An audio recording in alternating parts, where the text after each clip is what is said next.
Wish লিস্টে থাকা বেশ পছন্দের কিছু গাছ বৃক্ষ মেলায় যেয়ে এবার বেশ কম দামে কিনে নিয়ে এসেছি।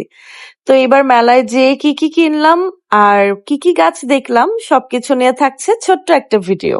তো গতকাল সকাল সকালে আমি বৃক্ষ মেলায় চলে গিয়েছিলাম, যেটা ঢাকার আগারগাঁয়ে হচ্ছে। তো সেখানে যেয়ে বেশ কিছু গাছ দেখছিলাম। এই সাকুলেন্ট গুলো কি সুন্দর দেখেন, বাট প্রাইস অনেক বেশি এবং ওরা ডিসকাউন্টও দিচ্ছিল না।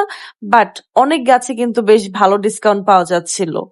এখানে যে গাছগুলো ছিল সবগুলো কিনতে ইচ্ছে করছিল, বাট ওনারা একটুও কমাতে চাচ্ছিল না।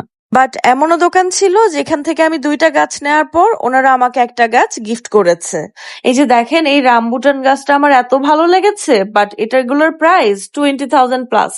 তারপর এয়ারপ্লেন গুলো, এই এয়ারপ্লেনটা আমার আছে সেজন্য নেওয়া হয়নি। অর্কিড গুলো সুন্দর না, মানে আমার মনে হচ্ছিল যে সব নিয়ে নিই। যদিও আমি একটা অর্কিড কিনেছি বেশ রিজনেবল প্রাইসে, আমি ভিডিওর শেষে বা নেক্সট কোন একটা ভিডিওতে আপনাদের সাথে শেয়ার করব। তারপরে এই স্টলটা খুব সুন্দর করে সাজানো ছিল। সেখানে অনেক অর্কিড সাকুলেন্ট টাইপের গাছ ছিল, মানে মেইনলি আমি মানে ফুল গাছ অথবা ইনডোর প্ল্যান্ট টাইপের গাছ কিনতে গিয়েছিলাম।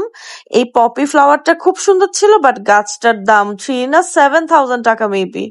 তারপরে এই যে পার্পল কালারের ফ্লাওয়ারটা না, এটা ছিল প্যাশন ফ্রুট। আমি এই গাছটা কিনেছি। প্যাশন ফ্রুট বা আনারকলি খেতে তো এমনিই মজা, তার উপরে ফুলটাও কি সুন্দর, তাই না? তারপরে এই যে এই পার্পল কালারের অ্যালমন্ডারটা কিনেছি। মেলার তো প্রায় শেষের দিকে, সো এখন মেলায় যেয়ে মামাদের সাথে একটু দামাদামি করলে ওনারা কিন্তু গাছ ছেড়ে দিচ্ছে। সো আপনারাও চলে যেতে পারেন। আর আমি তো আমার পছন্দের গাছ নিয়ে বাসার দিকে রওনা হয়ে গিয়েছি। নেক্সট ভিডিওতে শেয়ার করছি কি কি গাছ কিনেছি এবং দাম কত।